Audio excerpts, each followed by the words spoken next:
ओम श्री गुरुवे नमः। ओम श्री गणेशाय नमः।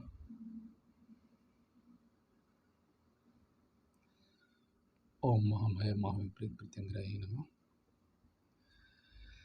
प्रिय दर्शकों, प्रिय श्रोताओं,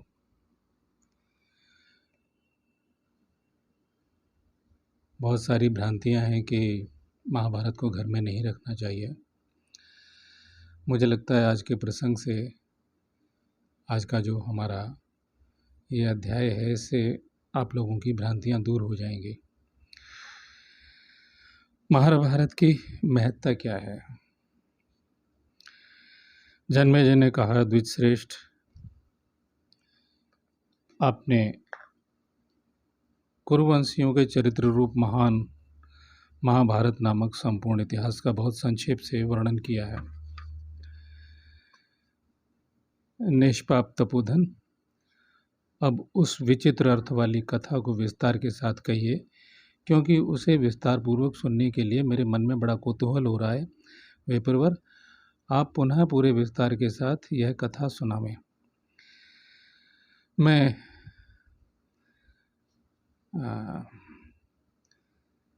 अपने पूर्वजों के इस महान चरित्र को सुनते सुनते तृप्त नहीं हो रहा हूँ। सब मनुष्यों द्वारा जिनकी प्रशंसा की जाती है, उनके धर्मज्ञ पांडवों ने जो युद्ध भूमि में समस्त अवध्य सैनिकों का भी वध किया था, इसका कोई छोटा सा कारण नहीं हो सकता। नरश्रेष्ठ पांडव शक्तिशाली और निरपराध थे, तो भी उन्होंने दुरात्मा कौरवों के दिए हुए महान क्लेशों को चुपचाप कैसे सहन कर लिया। द्विजोत्तम, अपनी विशाल भुजाओं से सुशोभित होने वाले भीमसेन में तो 10,000 हाथियों का बल था, फिर उन्होंने क्लेश उठाते हुए भी क्रोध को किस लिए रोक रखा था।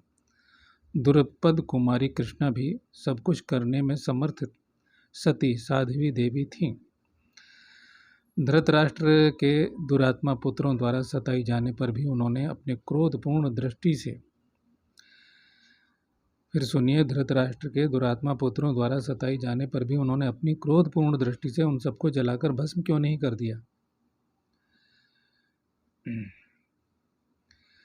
कुंती के दोनों पुत्र भीमसेन और अर्जुन तथा माद्री नंदन नकुल और सहदेव भी उस समय दुष्ट कौरवों द्वारा अकारण सताए गए थे। उन चारों भाइयों ने जुए के दुर्व्यसन में फंसे हुए राजा युधिष्ठिर का साथ क्यों दिया। धर्मात्माओं में श्रेष्ठ धर्मपुत्र युधिष्ठिर धर्म के ज्ञाता थे। महान क्लेश में पड़ने योग्य कदापि नहीं थे, तो भी उन्होंने वह सब कैसे सहन कर लिया। भगवान श्री कृष्ण जिनके सारथी थे, उन पांडुनंदन अर्जुन ने अकेले ही बाणों की वर्षा करके समस्त सेनाओं को, जिनकी संख्या बहुत बड़ी थी, किस प्रकार यमलोक पहुंचा दिया। तपोधन, यह सब वृत्तांत आप ठीक ठीक मुझे बताइए।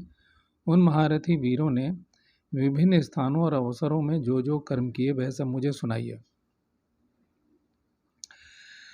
वैशंपायन जी बोले, महाराज, इसके लिए कुछ समय नियत कीजिए, क्योंकि इस पवित्र आख्यान का श्री व्यास जी के द्वारा जो क्रमानुसार वर्णन किया गया है, वह बहुत विस्तृत है और वह सब आपके समक्ष कहकर सुनाना है। सर्वलोक पूजित अमित तेजस्वी महामना महर्षि व्यास जी के संपूर्ण मत का मैं यहाँ वर्णन करूँगा। असीम प्रभावशाली सत्यवती नंदन व्यास जी ने पुण्यात्मा पांडवों की यह कथा 1,00,000 श्लोकों में कही है।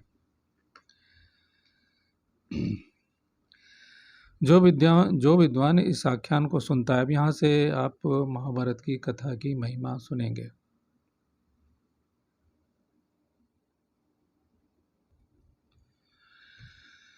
जो विद्वान इस आख्यान को सुनाता है और जो मनुष्य सुनते हैं, वे ब्रह्मलोक में जाकर देवताओं के समान हो जाते हैं। यह ऋषियों द्वारा प्रशंसित पुरातन इतिहास श्रवण करने योग्य सब ग्रंथों में श्रेष्ठ है। यह वेदों के समान ही पवित्र तथा उत्तम है। इसमें अर्थ और धर्म का भी पूर्ण रूप से उपदेश किया जाता है। इस परम पावन इतिहास से मोक्ष बुद्धि की प्राप्ति होती है। जिनका स्वभाव अथवा विचार खोटा नहीं है, जो दानशील, सत्यवादी और आस्तिक हैं, ऐसे लोगों को व्यास द्वारा विरचित वेद स्वरूप इस महाभारत का जो श्रवण कराता है, वह विद्वान अभीष्ट अर्थ को प्राप्त करता है। साथ ही वह भ्रूण हत्या जैसे पाप को भी नष्ट कर देता है, इसमें संशय नहीं है। भ्रूण हत्या, जो लोग दवाइयाँ खाकर, जो स्त्रियां दवाइयाँ खाकर बच्चे गिरा देती हैं, और जो पुरुष अपनी पत्नियों को, प्रेमिकाओं को दवाइयाँ खिलाकर भ्रूण हत्या कर देते हैं, ये उनके संबंध में कहा गया है। इसमें संशय नहीं है। इस इतिहास को श्रवण करके अत्यंत क्रूर मनुष्य भी राहु से छूटे हुए चंद्रमा की भांति सब पापों से मुक्त हो जाता है। अब सवाल यह है कि केवल कथा पढ़ने से नहीं, इसमें श्रद्धा, आपकी श्रद्धा कितनी महान है। यदि आपकी श्रद्धा महान है तो अवश्य यह जय नामक इतिहास विजय की इच्छा वाले पुरुष को अवश्य सुनना चाहिए।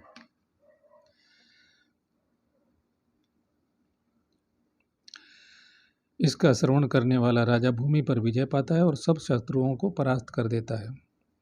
यह पुत्र की प्राप्ति कराने वाला और महान मंगलकारी श्रेष्ठ साधन है।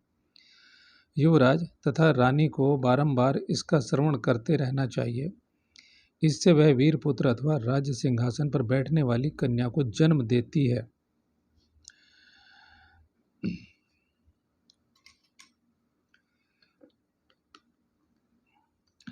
अमित मेधावी व्यास जी ने इस पुण्यमय धर्मशास्त्र, उत्तम अर्थशास्त्र और सर्वोत्तम, इसे मोक्ष शास्त्र भी कहा है।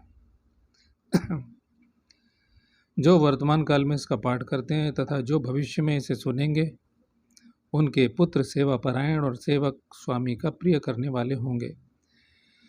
जो मनुष्य इस महाभारत को सुनता है, वह शरीर, वाणी और मन के द्वारा किए हुए संपूर्ण पापों को त्याग देता है।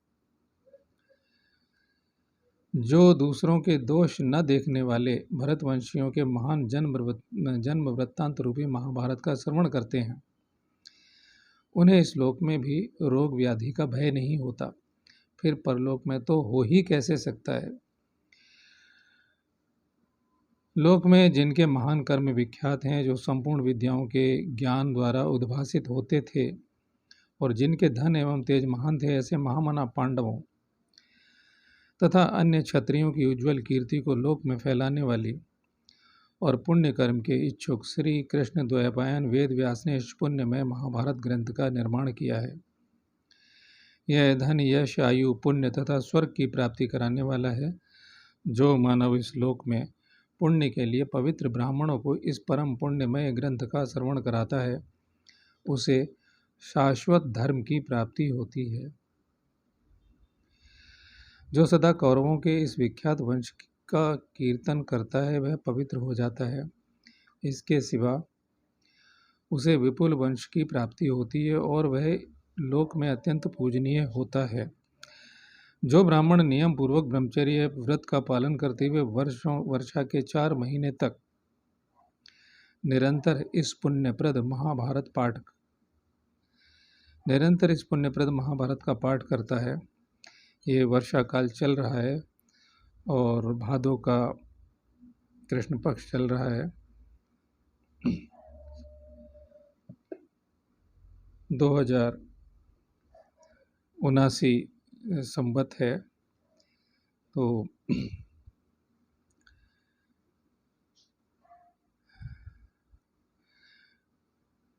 निरंतर पुनः सुनिए, ब्रह्मचर्य व्रत का पालन करते हुए वर्षा के 4 महीने तक निरंतर इस पुण्यप्रद महाभारत का पाठ करता है, वह सब पापों से मुक्त हो जाता है। जो महाभारत पाठ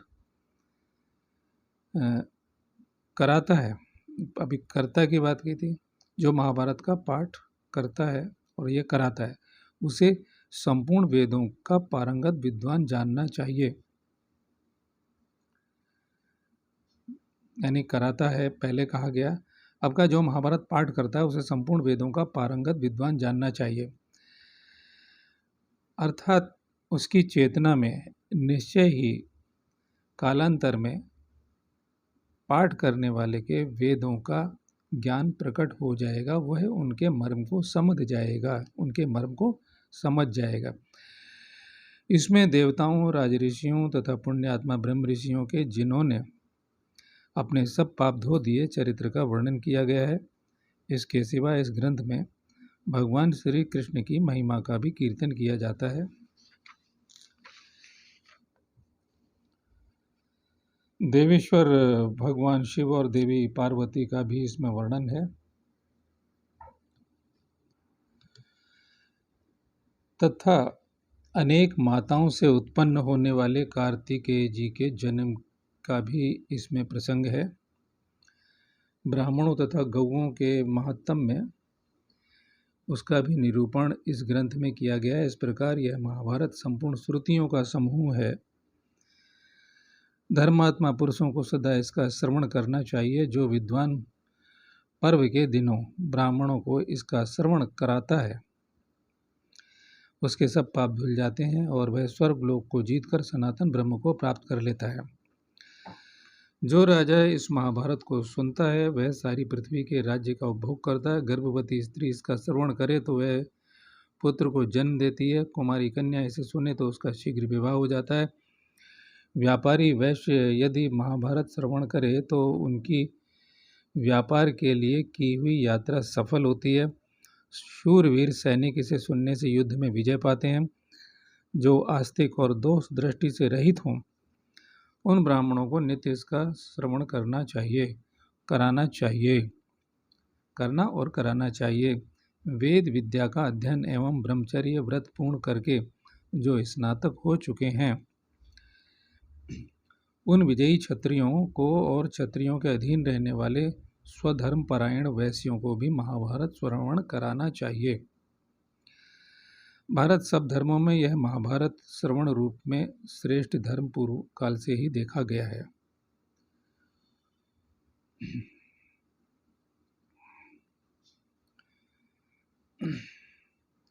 राजन, विशेषतः ब्राह्मण के मुख से इसे सुनने का विधान है।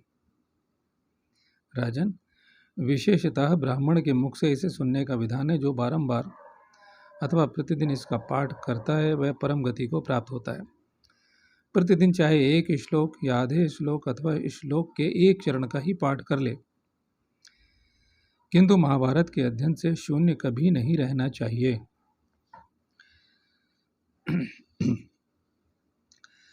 इस महाभारत में महात्मा राजऋषियों के विभिन्न प्रकार के जन्म वृत्तांतों का वर्णन है। इसमें मंत्र पदों का प्रयोग है।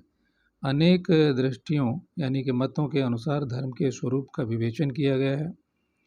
इस ग्रंथ में विचित्र युद्धों का वर्णन है तथा राजाओं के अभ्युदय की कथा है। तात इस महाभारत में ऋषियों तथा गंधर्वों एवं राक्षसों की कथाएं हैं। इसमें विभिन्न प्रसंगों को लेकर विस्तार पूर्वक वाक्य रचना की गई है।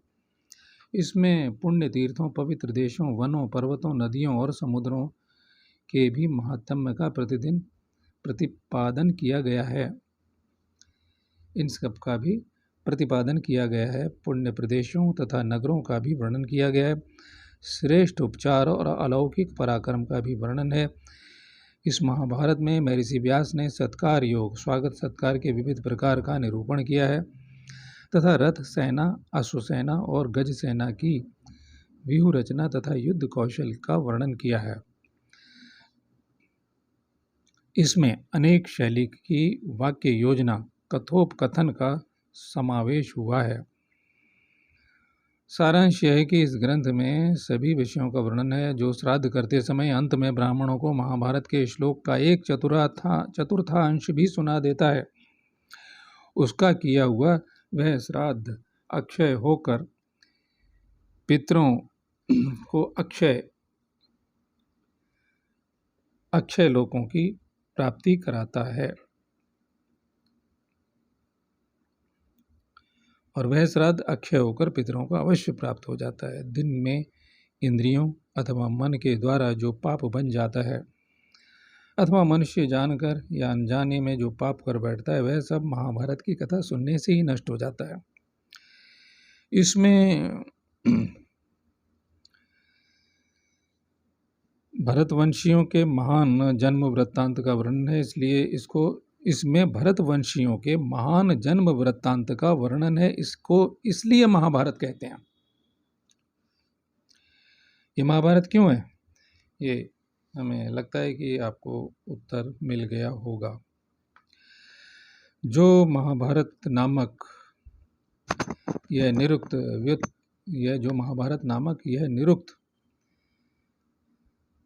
व्युत्पत्ति युक्त अर्थ जानता है, वह सब पापों से मुक्त हो जाता है।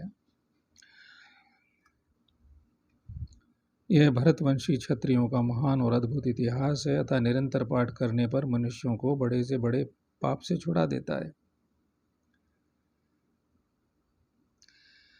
शक्तिशाली आप्तकाम मुनिवर श्री कृष्ण द्वैपायन व्यास जी प्रतिदिन प्रातः काल उठ करके स्नान संध्या आदि से शुद्ध होकर के आदि से ही महाभारत की रचना करते थे। महर्षि ने तपस्या और नियम का आश्रय लेकर 3 वर्षों में इस ग्रंथ को पूर्ण किया था। महर्षि ने तपस्या और नियम का आश्रय लेकर, अब ये वर्तमान काल की बात हो रही, 3 वर्षों में इस ग्रंथ को पूरा किया है, क्योंकि ये प्रत्यक्ष में वहाँ कहा जा रहा है, सुनाया जा रहा है जन्मेजय को। इसलिए ब्राह्मणों को भी नियम में स्थित होकर ही इस कथा का श्रवण करना चाहिए। जो ब्राह्मण श्री व्यास जी की कही हुई इस पुण्यदायिनी उत्तम भारती कथा का श्रवण कराएंगे और जो मनुष्य इसे सुनेंगे, वे सब प्रकार की चेष्टा करते हुए भी इस बात के लिए शोक करने योग्य नहीं है कि उन्होंने अमुक कर्म क्यों किया और अमुक कर्म क्यों नहीं किया। दोबारा सुनिए, जो मनुष्य इसे सुनेंगे और वे सब प्रकार की चेष्टा करते हुए भी इस बात के लिए कि शोक करने योग्य नहीं है कि उन्होंने अमुक कर्म किया या उन्होंने अमुक कर्म क्यों किया और अमुक कर्म क्यों नहीं किया, तो इस बात का दुख नहीं रहेगा मन में।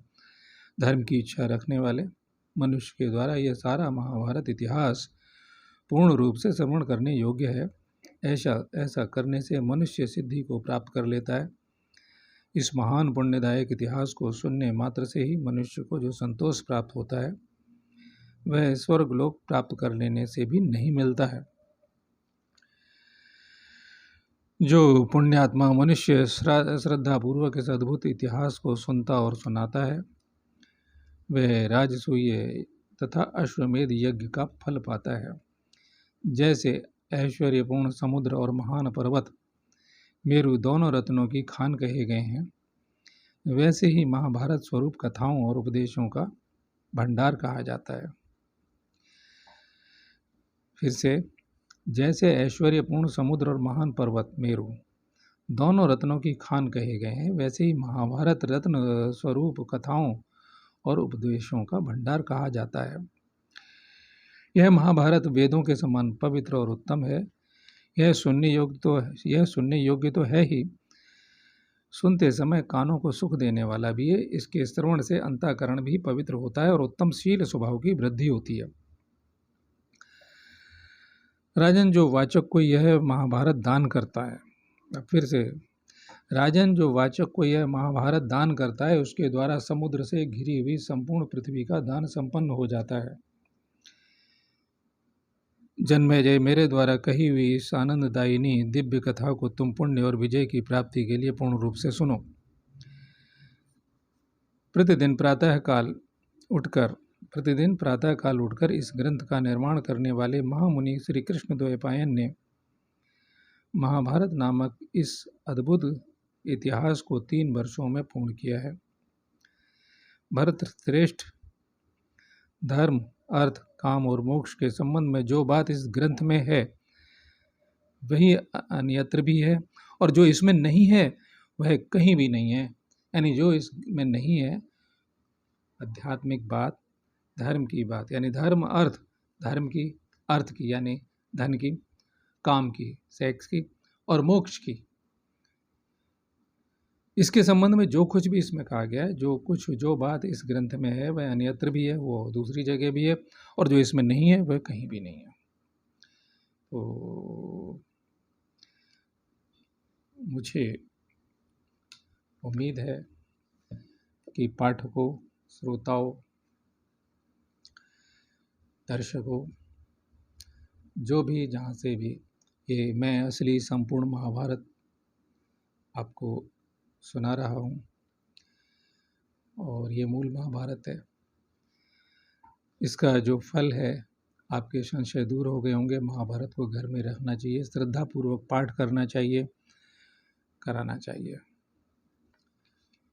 ओम तत्सत।